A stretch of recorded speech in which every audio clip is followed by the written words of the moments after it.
مہاجروں کے حقوق کے لیے اپنی ایک تحریک جاری رکھے ہوئے ہیں. ان کو اس بات سے کوئی غرض نہیں آفاق احمد کو کہ انہیں ووٹ کتنے ملتے ہیں, انہیں مینڈیٹ ملتا ہے نہیں ملتا ہے, یا انہیں لوگوں کے ساتھ مل کر اتحاد کر کے کوئی ووٹ حاصل کرنے کی ایسی کوئی ان کی خواہش نہیں ہے. بس وہ مہاجر کاسٹ کے اوپر جو ہے وہ ڈٹے ہوئے اور اپنی جو ہے اپنا ایک سفر جاری رکھنا چاہتے ہیں. پاکستان پیپلز پارٹی وہ بھی ایم کیو ایم کو جس طرح انکار کر چکی ہے آپ کے سامنے, تو اب یہ صورتحال سامنے آئی ہے کہ ایم کیو ایم پاکستان جو بلدیاتی الیکشن مؤخر کرانے کے لیے ایک نئی حلقہ بندیوں کے حوالے سے جو ایک مطالبہ سامنے رکھ کے احتجاجی ریلی میں لوگوں کو شرکت کی دعوت دے رہی ہے, تو ایم کیو ایم پاکستان کو ہر محاذ پر ناکامی کا سامنا کرنا پڑ رہا ہے. ایم کیو ایم پاکستان نے اپنے جو ایڈمنسٹریٹر لگوائے تھے وہ واپس ہو گئے, تو آج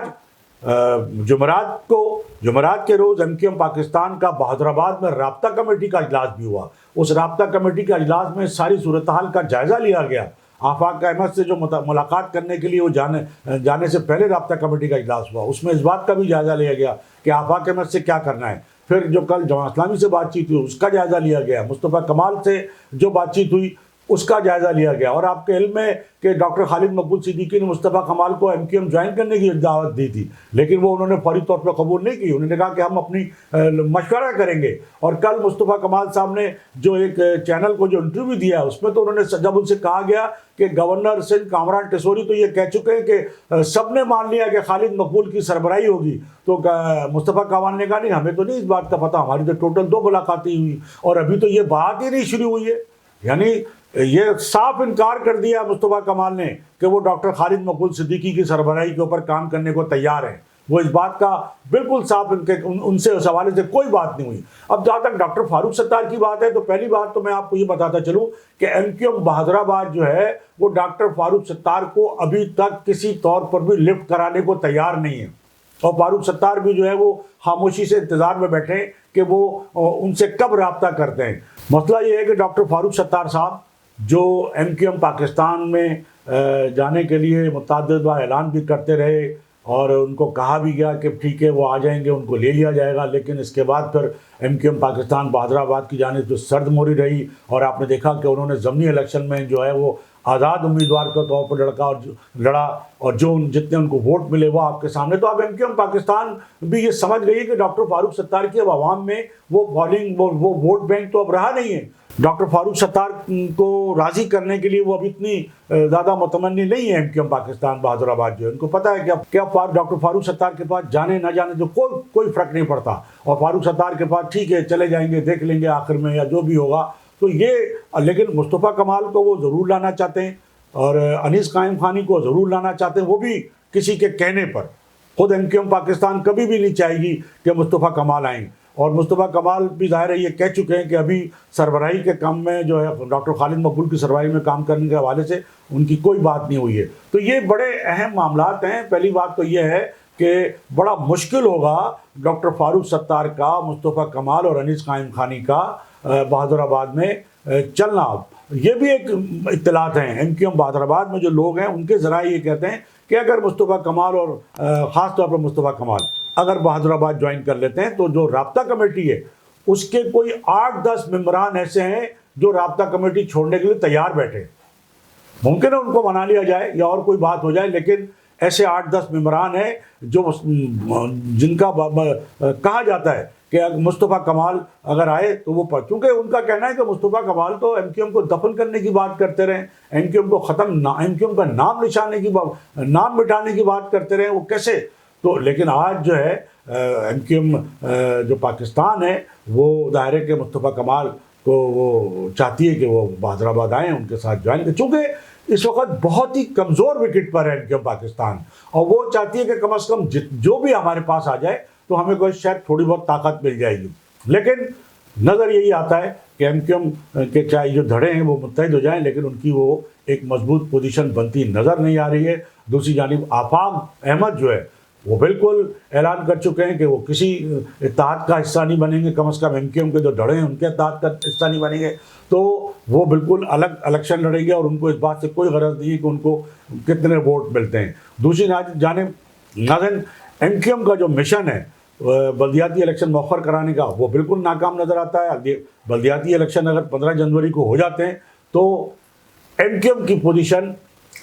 انتہائی کمزور نظر آتی ہے۔ دوسری جانب ناظرین یہ بات بھی آپ کے علم میں ہے، اور یہ کہا جا رہا ہے کہ جب پی ڈی ایم کی حکومت بنی تھی تو ایم کیو ایم سے جو وعدہ کیا گیا تھا تو 2 بڑے وعدے کیے گئے تھے۔ ایک تو یہ کہا گیا تھا کہ ٹھیک ہے گورنر سندھ جو ہے وہ ہم آپ کو دے دیں گے، دوسرا ایم کیو ایم نے کہا تھا جی ہمیں میئر کراچی چاہیے یا کے ایم سی کا ایڈمنسٹریٹر چاہیے، تو وہ وعدہ بھی، ایک وعدہ تو پورا کر دیا گیا کہ گورنر سندھ کے لیے کامران ٹسوری کے نام پہ اتفاق کر کے، گو کہ وہ بھی ایم کیو ایم کا نہیں تھا، کہاں جہاں سے تھا وہ آپ کو پتہ ہے۔ دوسرا ایم کیو ایم اپنا سیاسی ایڈمنسٹریٹر لانا چاہتی تھی، لیکن عین وقت پر پیپلز پارٹی نے ان کو سیاسی ایڈمنسٹریٹر نہیں دیا، اور ایک سرکاری افسر جس کے لیے ایم کیو ایم نے کہا کہ ٹھیک ہے اگر آپ سیاسی ایڈمنسٹریٹر نہیں ہمارا لینا چاہتے تو ایک سرکاری افسر، اور یہ فلاں سرکاری افسر ہے، تو وہ آپ کے علم ہے۔ لیکن اس کے بعد جو ایم کیو ایم نے جو ڈی ایم سیز کے لیے جو ایڈمنسٹریٹر کے لیے کہا تھا، کیونکہ وہ سرکاری افسر بھی تھے اور ایم کیو ایم رابطہ کمیٹی کے یا ایم کیو ایم بہادرآباد کے ذمہ دار بھی تھے، 2 کے نوٹیفیکیشن ہوئے تھے اور ایک حیدرآباد کا ہوا تھا، وہ واپس ہو گئے۔ تو M Q M Pakistan Bahadurabad کو اس وقت ہر محاذ پر، ہر سطح پہ جو ہے وہ بڑی بری طرح ناکامی کا جو ہے وہ سامنا کرنا پڑ رہا ہے۔ اب دیکھنا یہ ہے کہ آنے والے الیکشن میں ایم کیو ایم پاکستان کس طرح الیکشن لڑتی ہے، یہ سب سے بڑا سوال ہے۔ وہ جن لوگوں نے جو کاغذات نامزدگی جمع کرائے تھے یہ الگ الگ جمع کرائے تھے، ایم کیو ایم پاکستان نے بھی، M Q M Pakistan Bahadurabad نے، اور پی ایس پی نے، اور ڈاکٹر فاروق ستار نے۔ اب دیکھنا یہ ہے کہ اگر یہ، پہلی بات تو یہ ہے کہ ان کا مرجر ہونا نظر نہیں آتا، اور یہ کہیں نظر نہیں آتا کہ پی ایس پی ضم ہو جائے گی، فاروق ستار ممکن ہے کہ ضم ہو جائیں، لیکن پی ایس پی کا ضم ہونا نظر نہیں آتا۔ اب سوال یہ پیدا ہوتا ہے کہ اگر ضم نہیں ہوں گے تو الیکشن کیسے لڑیں گے؟ تو یہی نظر آتا ہے کہ شاید کوئی گرینڈ الائنس جو ہے وہ بن جائے، اور اس نئے اتحاد کے نئے نام سے جو ہے یہ ایک پلیٹ فارم ایسا بنا کے جو ہے بلدیاتی الیکشن لڑے، لیکن اس میں بھی کوئی بڑی کامیابی ہوتی نظر نہیں آ رہی ہے۔ اب دیکھنا یہ ہے کہ بلدیاتی الیکشن میں کامیابی کون حاصل کرے گا، کراچی کی میئرشپ کا جو تاج ہے وہ کس جماعت کے رہنما کے سر سجے گا، یہ سب سے بڑا سوال ہے کہ M Q M Pakistan Bahadurabad جو بلدیاتی الیکشن ایک طرف تو مؤخر کرانا چاہتی ہے، دوسری طرف یہ بھی کہہ رہی ہے کہ نہیں ہم بلدیاتی الیکشن لڑنے کو تیار ہیں، لیکن ابھی تک M Q M Pakistan Bahadurabad کے پاس میئر کا کوئی امیدوار نہیں ہے، کوئی نام ایسا نہیں ہے، کوئی شخصیت ایسی نہیں ہے ایم کیو ایم بہادرآباد کے پاس کہ وہ آئندہ آنے والے میئر کے لیے اسے نامزد کر سکے۔ تو یہ بھی کہا جا رہا ہے کہ مصطفیٰ کمال جو ایم کیو ایم بہادرآباد کی طرف آ رہے ہیں تو وہ اسی انڈرسٹینڈنگ کے تحت آ رہے ہیں کہ ایم کیو ایم پاکستان جو ہے وہ جو آئندہ کا جو میئر کا جو امیدوار ہوگا، وہ جو مشترکہ امیدوار ہوگا، جو دھڑے ملیں گے یا اور کسی سے بھی جو اس حوالے سے جو ہے وہ اتحاد کیا جائے گا یا مدد دی جائے گی، تو مصطفیٰ کمال کو جو ہے وہ آئندہ کے میئر کے لیے وہ نامزد کیا جا سکتا ہے، اور آگے جا کے وہ جو بڑی طاقتور قوتیں ہیں، پھر فیصلہ تو کہیں اور ہوتا ہے۔ فیصلہ تو یہ آپ کے علم میں ناظرین کے جو سیاسی جماعتیں ہیں وہ الیکشن ضرور لڑتی ہیں، اپنی کوشش ضرور کرتی ہیں، لیکن جو بڑے فیصلے ہوتے ہیں وہ کسی بڑی جگہ پر ہوتے ہیں۔ تو ممکن ہے پھر بڑا فیصلہ کسی بڑی جگہ پر ہو، اور مصطفیٰ کمال اگر میئر کے امیدوار ہو ایم کیو ایم یا جو مشترکہ ایک پلیٹ فارم ہوگا اس کی طرف سے، تو ممکن ہے کہ جماعت اسلامی سے بھی اس کی سپورٹ لی جائے، نون لیگ سے بھی اس کی سپورٹ لی جائے، پیپلز پارٹی سے بھی اس کی سپورٹ لی جائے، اور مصطفیٰ کمال کو اس طرح جو ہے وہ ایک میئر کے کامیاب امیدوار کے طور پہ سامنے لایا جائے۔ چونکہ جماعت اسلامی کی بلدیاتی الیکشن کے حوالے سے انتخابی مہم تو سب سے زیادہ مضبوط ہے، سب سے زیادہ اچھی انتخابی مہم ہے، لیکن اس کے باوجود ایسا نہیں لگتا کہ جماعت اسلامی کو اتنی سیٹیں مل پائیں گی اور اتنا بڑا مینڈیٹ مل پائے گا کہ وہ اس کا جو میئر کا امیدوار ہوگا وہ کامیاب ہو سکے گا۔ اب دوسری پارٹی رہ جاتی ہے P T I. P T I سب سے اہم جماعت ہے۔ پی ٹی آئی بالکل الیکشن میں حصہ تو لے گی، لیکن پی ٹی آئی کا دیکھنا یہ ہے کہ وہ ایک طرف تو ان کا جماعت اسلامی سے جو ہے وہ مفاہمت نظر آتی ہے، اور کہا جاتا ہے کہ پی ٹی آئی جو ہے وہ جماعت اسلامی کے ہر طرح سے بہت قریب ہے، اور یہ بات بھی کہی جاتی ہے کہ جماعت اسلامی کا جو ماڈرن ورژن ہے وہ پی ٹی آئی ہے، اور جہاں جہاں بھی الیکشن ہوئے، ضرورت پڑی ہے جب بھی، تو پی ٹی آئی اور جماعت اسلامی ایک ہوئے۔ آپ کے علم میں ہے کہ سراج الحق جو سینیٹر بنے تو پی ٹی آئی کی وجہ سے بنے، تو اور KPK میں جب حکومت بنی تھی تو PTI اس حکومت میں شامل تھی، جو جماعت اسلامی کے ساتھ PTI نے، تو جماعت اسلامی اور PTI کا ملن جو ہے وہ کسی وقت بھی، تو اب دیکھنا یہ ہے کہ لیکن PTI اور جماعت اسلامی بھی کیا مل کر، دونوں جماعتیں مل کر کوئی اپنا میئر لا سکتے ہیں، ڈپٹی میئر لا سکتے ہیں؟ تو یہ بھی ممکن نہیں ہے۔ بات اب جو اس وقت PTI کی صورتحال ہے اس پہ یہ کہا جاتا ہے کہ جو طاقتور حلقے وہ تو PTI کو بالکل نہیں دیکھنا چاہتے، وہ تو نہیں چاہتے کہ وہ کامیاب ہوں، اور PTI کی کوئی تنظیم ایسی نہیں ہے، PTI کی کوئی ایسی مقبولیت نہیں ہے کہ اسے کوئی PTI تو اس لیے کامیاب ہے یا ووٹ اس کو اتنے ملیں گے جو اس کے اپنے فالوورز ہیں، جو ووٹ ہیں، کہ یہ لوگ ناکام ہو جائیں گے، کیونکہ سب سے بڑا جو فیکٹر ہے الیکشن کے اندر وہ بائیکاٹ کا فیکٹر ہوگا، سب سے بڑا فیکٹر، اور چونکہ جو لندن MQ میں وہ بائیکاٹ کرے گی تو جو ووٹنگ کا ریشو ہے وہ بہت کم ہوگا، اس کم ریشو میں ووٹنگ کی جو ووٹ پڑے گے اس میں جو اگر 10% بھی ووٹ پڑتے جیسے کہ پہلے بھی پڑتے رہے تو اس 10% میں بھی PTI کا جو پرسنٹیج ہے وہ اسے ملتا ہے ان جماعتوں کو مقابلے میں، لیکن جو بڑا جو مارجن ہے، جو پرسنٹیج ہے وہ بائیکاٹ کا ہے۔ تو دیکھنا یہ ہے کہ اب MQM پاکستان بھی جو ہے وہ کیسے الیکشن میں جاتی ہے، ایک طرف تو وہ الیکشن مؤخر کرانے کے لیے اور دوسری طرف کی مہم چلائے ہوئے لوگوں سے مل رہی ہے، لیکن ایک دوسری جانب وہ الیکشن بھی اگر لڑتی ہے، یہ نہ ہو کہ MQM پاکستان بھی، چونکہ خالد مقبول صدیقی یہ کہہ چکے ہیں کہ MQM کے بغیر الیکشن جو ہے وہ بے معنی ہوں گے۔ بالکل خالد مقبول صدیقی نے یہ بات پریس کانفرنس میں کہی ہے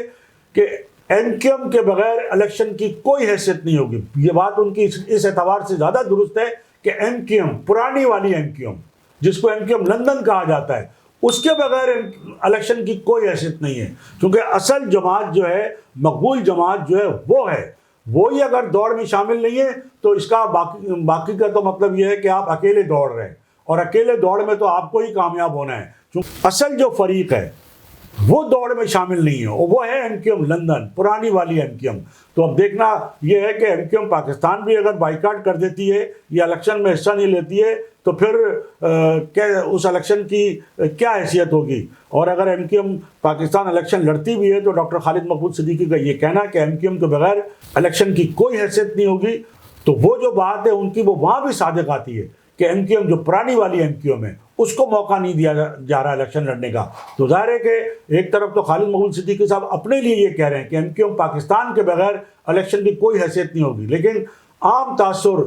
جو تجزیہ کار ہیں وہ بھی یہ کہہ رہے ہیں کہ الطاف حسین کے بغیر الیکشن کی کوئی حیثیت نہیں ہوگی۔ تو ایسا تو کہیں نہیں ہے کہ ڈاکٹر خالد مقبول صدیقی بھی اپنی ناکامی کو دیکھتے ہوئے، کمزور پوزیشن کو دیکھتے ہوئے آخر وقت میں جو نظر آ رہا ہے ابھی تک الیکشن لڑنے کا جو ہے بائیکاٹ کرتے، تو اس طرح نئی اور پرانی دونوں MQM جو ہے بائیکاٹ کی طرف چلی جائیں گی، تو پھر کیا ہوگا یہ دیکھتے ہیں کہ الیکشن کی انتخابی مہم۔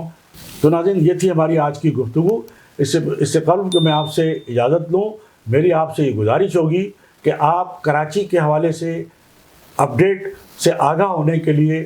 تھنک TV HD چینل کو دیکھتے رہیں اور تھنک TV HD چینل کو سبسکرائب ضرور کر لیں۔ اس کے ساتھ ہی آج کی اس نشست سے صابر علی کو اجازت، اللہ حافظ۔